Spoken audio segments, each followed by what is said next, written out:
Hello, mochilers! Sejam bem-vindos a mais um episódio do Moda na Mochila. Eu sou a Mariana Lima, fundadora dessa comunidade que é única, que conecta profissionais de moda mundo afora e ensina vocabulário de moda em inglês.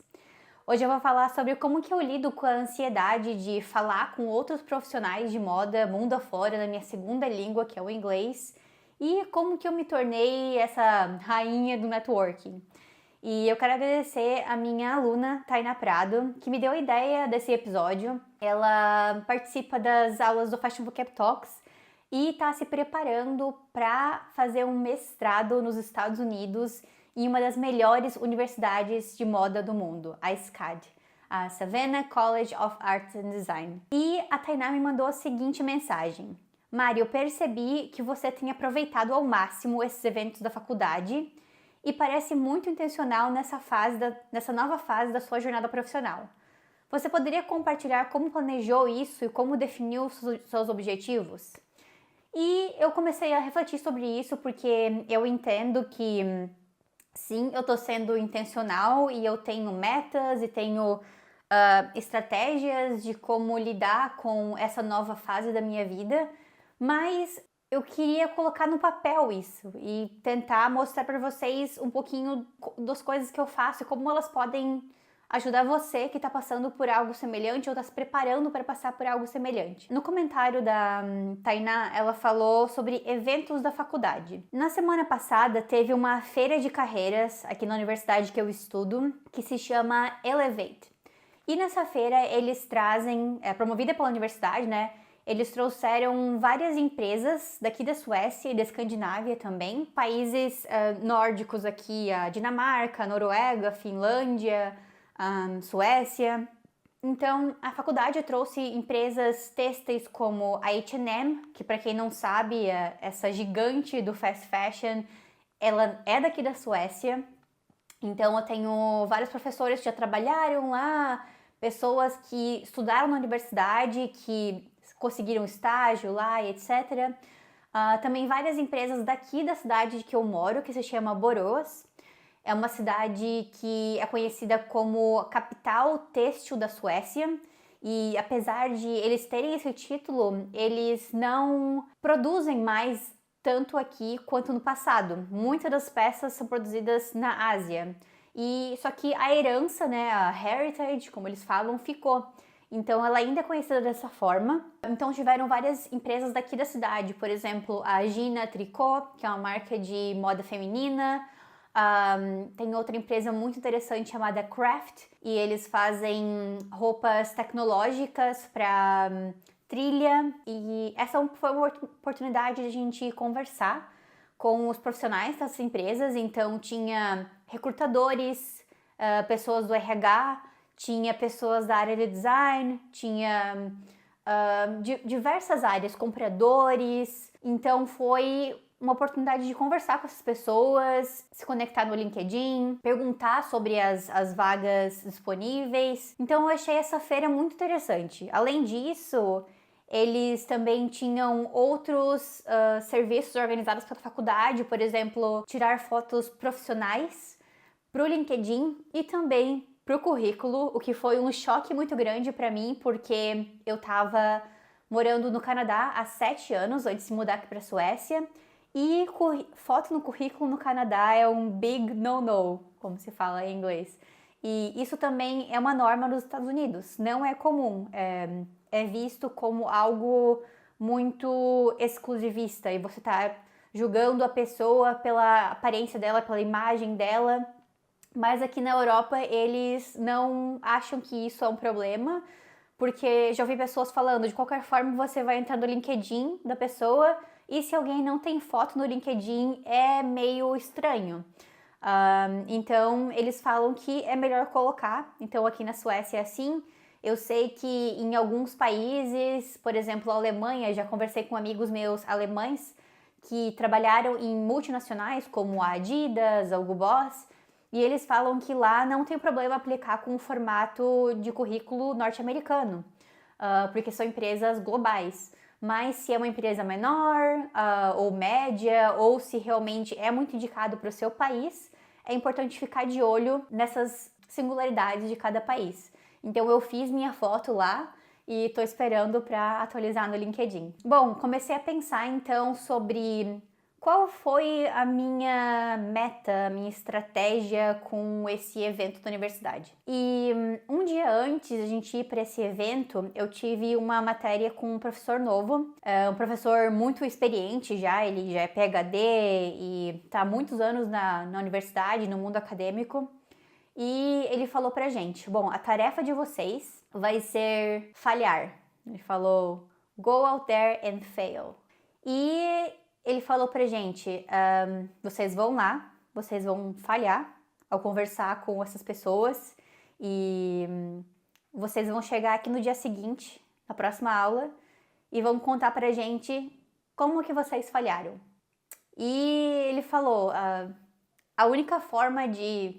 Algo que eu falo muito aqui no Moda na Mochila, a única forma de melhorar alguma coisa é fazendo, e errando e aprimorando. Então, essa foi a nossa tarefa. E depois desse evento, foi muito legal, eu conversei com diversas pessoas e eu tava muito relaxada, eu acho, despreocupada com a minha estratégia para aquele evento em específico, porque até então eu não estava com interesse de fazer estágio em nenhuma empresa. Aqui na universidade, nesse mestrado que eu faço, no meio do curso tem uma parte do curso que se chama Field Study. E você pode escolher diversos tipos de Field Studies. Você pode fazer um estágio em alguma empresa, não precisa ser sueca, pode ser em outros países da Europa. Você pode fazer um Entrepreneurial Field Study, que é para você fazer um projeto para sua própria empresa, ou mesmo que você não tenha uma empresa, começar a pesquisar sobre esse projeto, estruturar.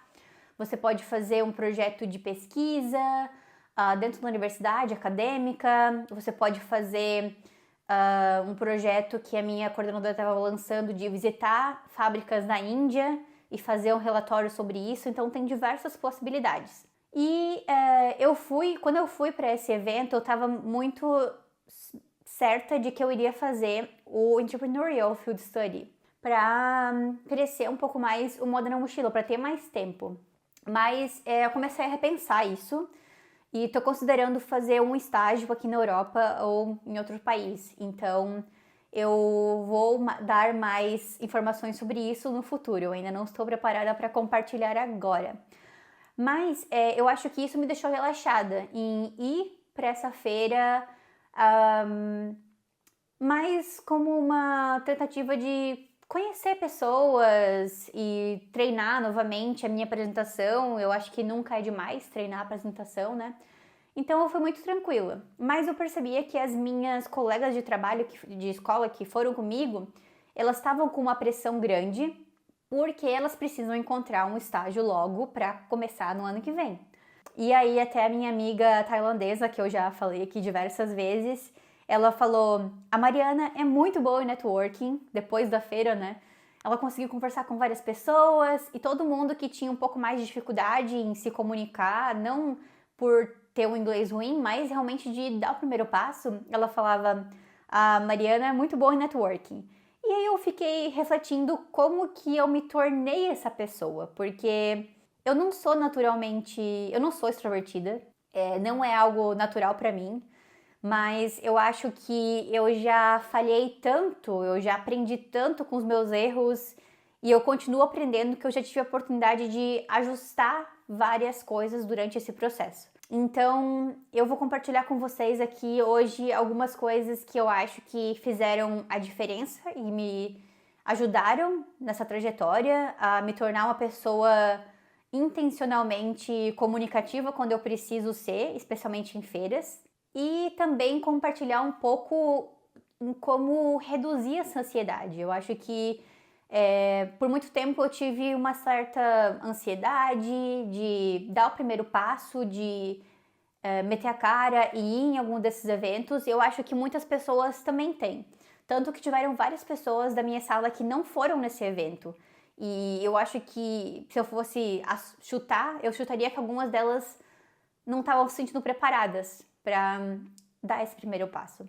E eu falo muito para as minhas mentoradas colocarem uma meta básica de eventos de moda ou rolês aleatórios para participarem em um mês. Porque eu acho que não importa sim o currículo que você vai fazer, o portfólio que você vai fazer, só que grande parte de você conseguir um emprego, conseguir uma oportunidade, uma parceria, independente se você quer um emprego corporativo ou se você quer fazer uma parceria no mundo empreendedor, é importante você colocar metas básicas de eventos de networking, de conhecer pessoas.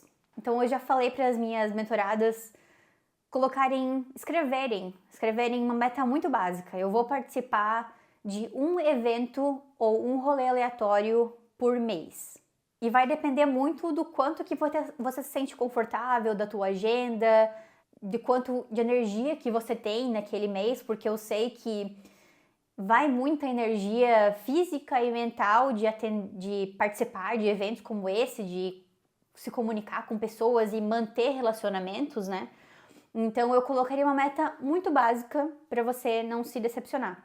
Mas eu admito que isso pode causar uma certa ansiedade de você ter que participar de um evento, ter que se comunicar com alguém, sendo que você não está interessada em conhecer pessoas, mas você está interessada em fazer uma parceria e de conseguir um emprego. Então eu acho que esse ter que pode se tornar um pouco negativo em você procrastinar em participar e conhecer as pessoas. Para quem está assistindo aqui agora o episódio por vídeo, é a primeira vez que eu tô gravando episódio com óculos de sol. Não é porque eu quero copiar a Anna Wintour, mas é porque eu decidi gravar esse episódio de casa hoje, porque a minha casa é muito iluminada, tem sol durante a tarde inteira e eu já estou aprendendo com os suecos a valorizar cada vez mais o sol.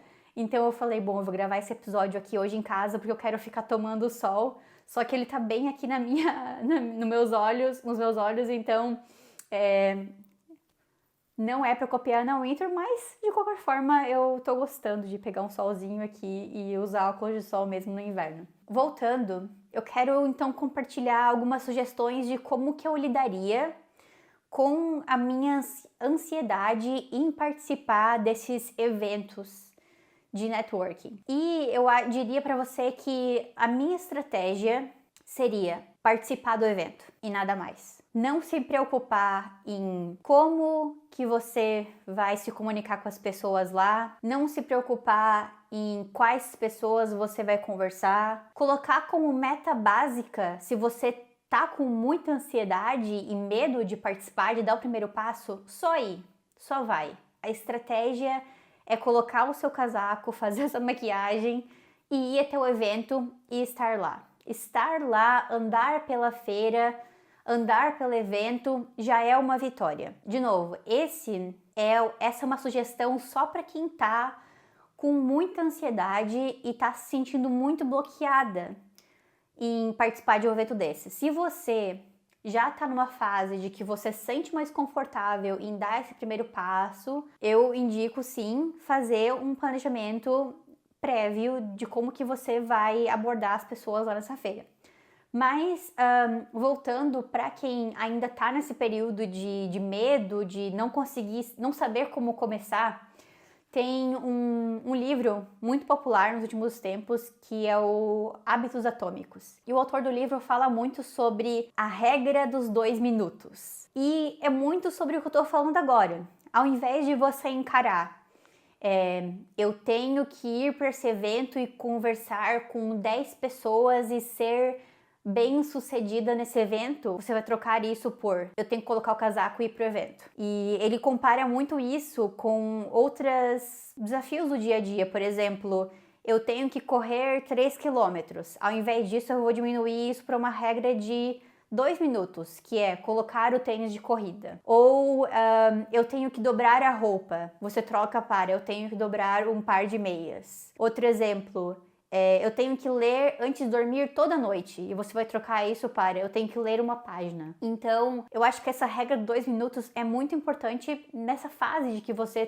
tá pensando em ir a esses eventos e não querer fazer uma estratégia gigantesca que vai te deixar ansiosa, vai te bloquear, mas sim colocar como uma vitória você sair de casa e ir até lá. E que você não precisa tirar nada disso. Essa vai ser a tua vitória. Agora, se você já é uma pessoa que já passou desse primeiro passo, já conseguiu dar esse primeiro passo e chegou até a feira, eu acho muito interessante você fazer reflexões sobre o que você pode melhorar e o que você já melhorou. E é muito sobre isso que o meu professor fez com a gente.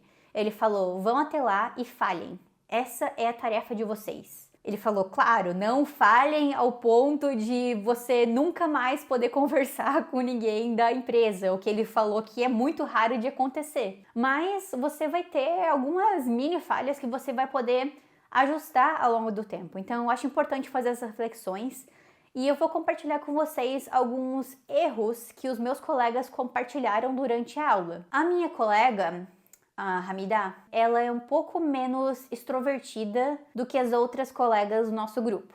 E ela comentou que na próxima vez, no próximo evento, ela vai preferir ir sozinha ou com um grupo menor, porque a gente chegava até os booths das empresas, até os stands das empresas, num grupo de 4 a 5 meninas. E eu e mais outra amiga, a gente já é um pouco mais experiente nessa parte de networking, um pouco mais extrovertida nesse contexto.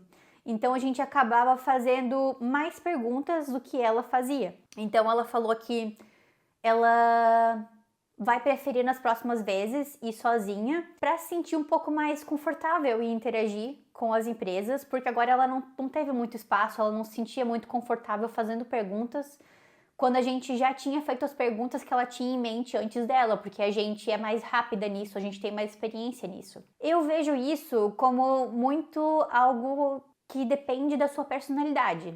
Por exemplo, para alguém que tem com muita dificuldade de ir com um grupo, pode ser positivo, porque pode fazer com que você se sinta mais motivada a ir para aquela feira. Para justamente não ser o único alvo de atenção. Então eu acho que teve um ponto positivo dela ter ido em grupo. Só que ela não precisava ter continuado com a gente durante a feira inteira. Ela poderia ter conversado com uma ou duas marcas como um grupo e depois ela poderia falar: ah, galera, agora eu vou sozinha lá conversar com aquela pessoa porque aquela empresa me interessa e eu quero ter mais espaço para conversar com aquela pessoa, então eu vou sozinha. Como a gente tá muito nesse ambiente multicultural de entender o lado de cada pessoa, eu acho que ninguém do nosso grupo ficaria magoado ou sentido de se ela fosse lá sozinha ou não.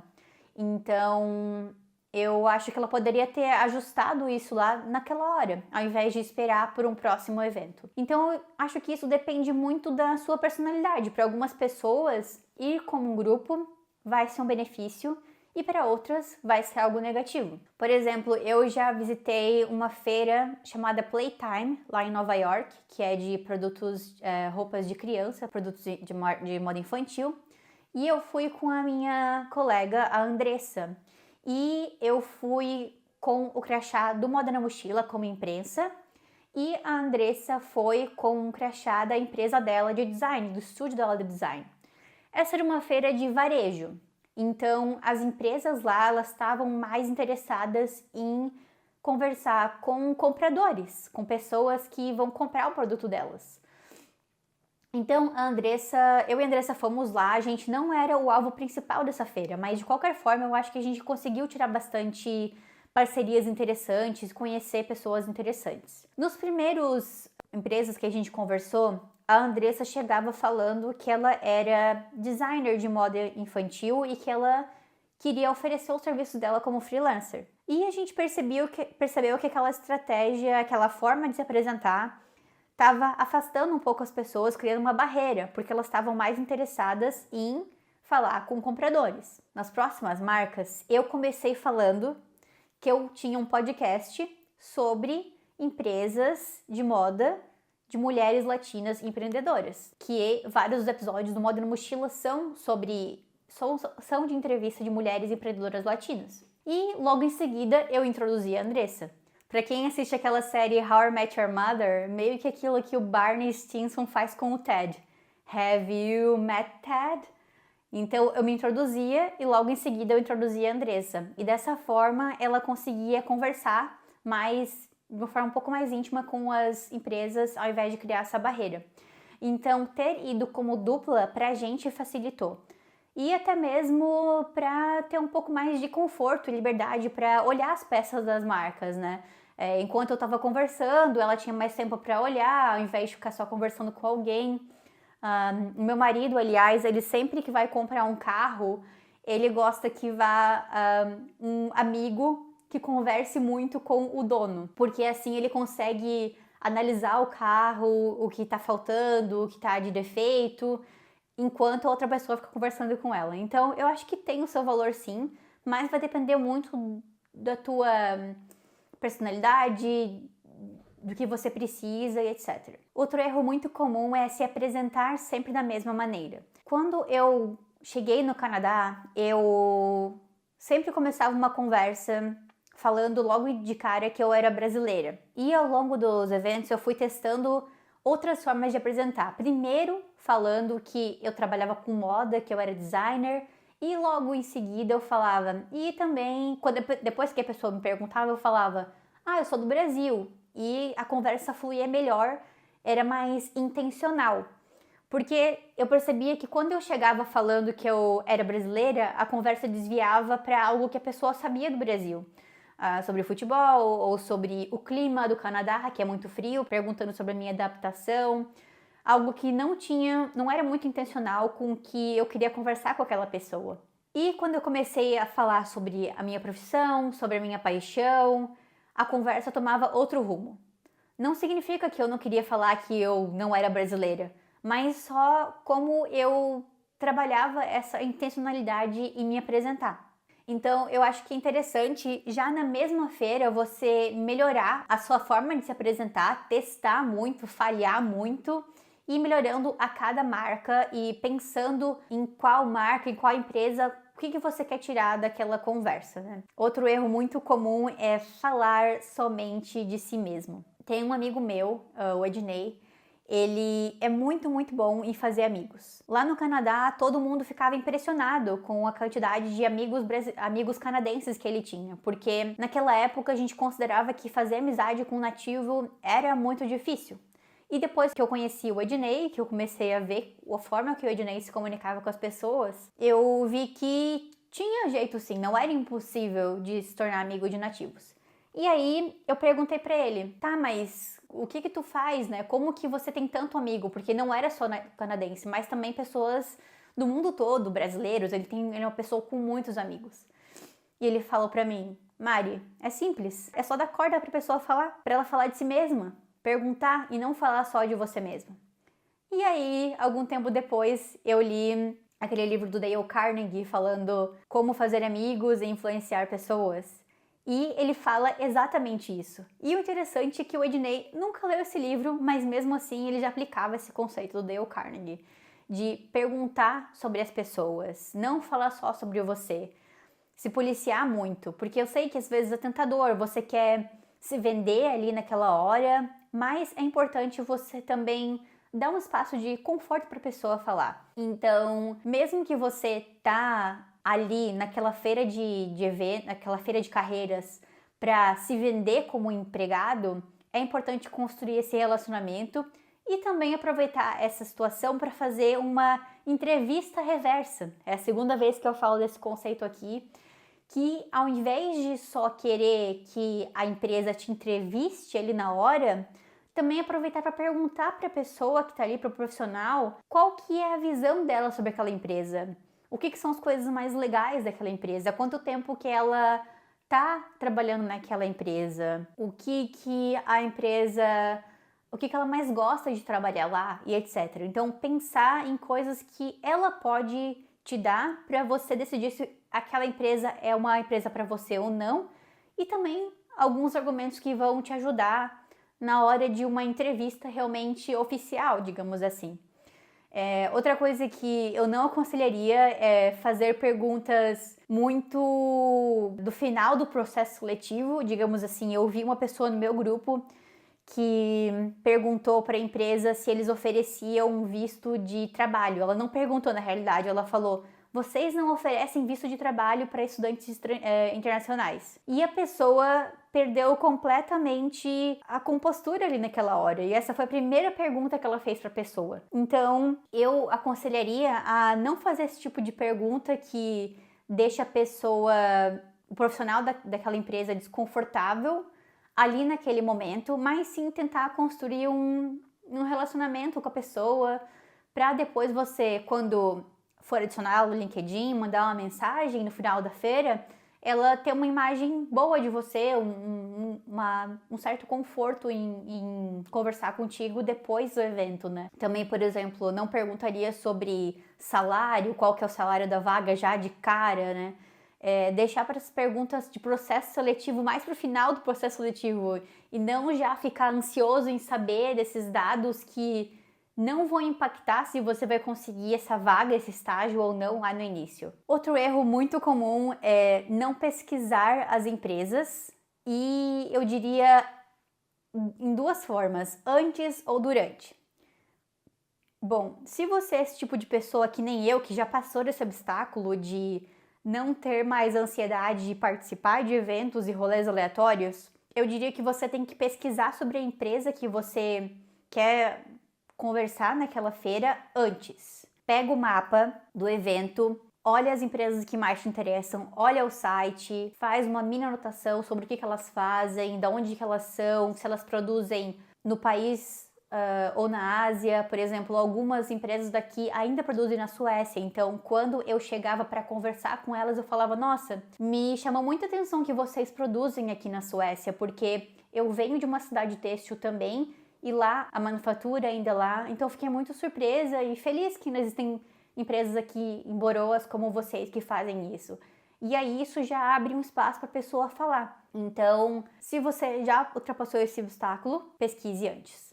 Mas caso você ainda tem que colocar muita energia nisso e talvez seja melhor que você coloque toda a sua energia em colocar o casaco e ir para a feira, ao invés de ficar pensando qual que vai ser a minha estratégia, o que eu vou falar, qual empresa que eu vou visitar, chega lá na hora, anda pela feira, sente qual que é a vibe do momento e observa quais que você quer entrar em contato, vai num cantinho e pesquisa rapidinho sobre a empresa, ou até mesmo usa o ChatGPT perguntando: me dá uma frase rápida, uma descrição rápida sobre o que essa empresa faz, para você saber o que você vai perguntar para o profissional da empresa lá no booth. Outro erro muito comum que eu diria que acontece é diminuir o seu expertise em alguma língua antes mesmo de conversar com a pessoa. E essa vale para diversas línguas. Vale para o inglês, se você tá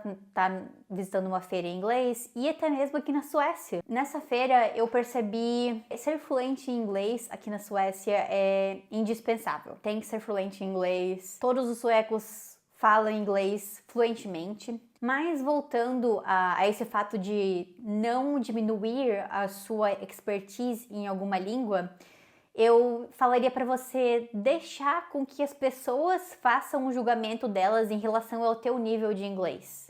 E não querer já te colocar em uma caixinha de que você não fala bem, ou que você não entende, mas não fala. Deixa ela mesma fazer o julgamento dela. E até tem uma das minhas colegas, ela estava contando pra gente que ela tá há pouco tempo na Suécia, só que o nível de sueco dela já evoluiu muito. Ela já trocou até de nível em menos de 3 meses aqui no curso de sueco. E ela comentou que ela chegou numa das marcas e comentou que estava há pouco tempo na Suécia e tal. E a pessoa da marca meio que já bloqueou ela um pouco e falou: ah, muito legal saber um pouco mais da tua história, quando tu souber mais sueco, vem falar com a gente. E aí a pessoa falou em sueco com ela e ela ficou surpresa. Nossa, você tá há pouco tempo e você já fala muito bem. Então, ela sentiu que o erro dela, que a falha dela, foi já ter se colocado numa posição de uma pessoa que fala pouco sueco, ao invés de se vender, primeiro falar em sueco com ela e deixar a pessoa fazer o julgamento dela. Então, ela falou, bom, na próxima marca que conversar, eu vou começar falando em sueco, me introduzindo em sueco, e aí eu falo quanto tempo que eu tô aqui e troco para inglês, se necessário. Então, eu achei muito interessante que essa minha amiga, ela aprendeu com o erro dela no mesmo evento e já decidiu trocar de estratégia, de forma de apresentação no mesmo evento. Então, eu diria que essa é uma das estratégias muito interessantes. E é meio que aquele exemplo que a gente usa nas redes sociais. Você tem, sei lá, quanto que se fala? 3 segundos, 5 segundos para chamar a atenção de alguém para um vídeo, para um assunto, para alguma coisa nas redes sociais. E na vida real é a mesma coisa. Você tem apenas alguns segundos para fazer uma boa impressão para aquela pessoa, para se marcar para ela. Por que você vai gastar esse tempo falando que você não fala inglês, falando que você não sabe falar bem sueco, falando que você não sabe falar inglês bem espanhol, ao invés de você tentar e deixar ela fazer o julgamento dela? Qual que vai trazer mais impacto? Você se desculpar pelo seu inglês ou você falar que você trabalha com moda do seu jeito e deixar a conversa fluir? Se você é um profissional de moda e você quer se destacar no mercado internacional, eu te convido a se inscrever na lista de espera dos cursos de moda em inglês do Moda na Mochila. Ano que vem eu vou lançar o maior projeto do Moda na Mochila até agora e eu quero que você faça parte disso e também quero fazer parte da tua trajetória internacional. Eu vou deixar o link para você se inscrever na lista de espera na descrição e eu quero que você voe longe, assim como outros dos meus alunos, por exemplo, como a Alana. Ela tinha muita experiência, muitos anos de experiência como designer do Brasil, ela tem especialidade em moda digital e quando ela se mudou para o Canadá, ela não se sentia muito segura em relação ao inglês dela, apesar de ter toda essa experiência e capacidade de ser um profissional brilhante no Canadá. Também faltava para ela vocabulário de moda em inglês, vocabulário técnico de moda em inglês. Então a Alana ela participou do Fashion Vocab Talks, que é o nosso grupo de conversação em inglês, para aprender mais vocabulários e se sentir um pouco mais confiante. E ela também contratou a consultoria de carreira do Moda na Mochila para praticar a confiança dela na hora da entrevista. Então eu entrevistei a Alana assim que ela conseguiu uma entrevista nessa empresa e dei um feedback para ela no que ela poderia melhorar, o que ela poderia falar, e também deu um feedback muito positivo de evolução dela, o que deixou ela mais confiante para ir para essa entrevista. E ela conseguiu o emprego dos sonhos numa grande empresa canadense. Assim também como o Rafa, ele é fashion stylist e ele morava lá na Flórida, mas ele tinha um sonho de morar em Nova York e trabalhar como fashion stylist, porque até então ele estava trabalhando no varejo, na moda, em lojas de luxo. Então o Rafa ele decidiu se juntar ao Fashion Vocab Talks para aprender vocabulário de moda em inglês e também como networking, para conhecer as pessoas certas que iam ajudar ele na trajetória dele em Nova York. E o Rafa hoje trabalha como fashion stylist e logo vai contar pra gente a história dele aqui no podcast também. Também tem como exemplo a Marcela, ela mora na Itália, ela é empreendedora e designer têxtil e ela, mesmo morando na Itália e já falando italiano, ela sentia a necessidade de se comunicar em inglês também, para se vender melhor em feiras internacionais, para conversar, vender o trabalho dela para empresas de outros países, vender projetos, trabalhos, criar conteúdo em inglês. Então, a Marcela participou do Fashion Vocab Talks e hoje em dia ela se sente muito mais segura para apresentar a empresa dela em inglês.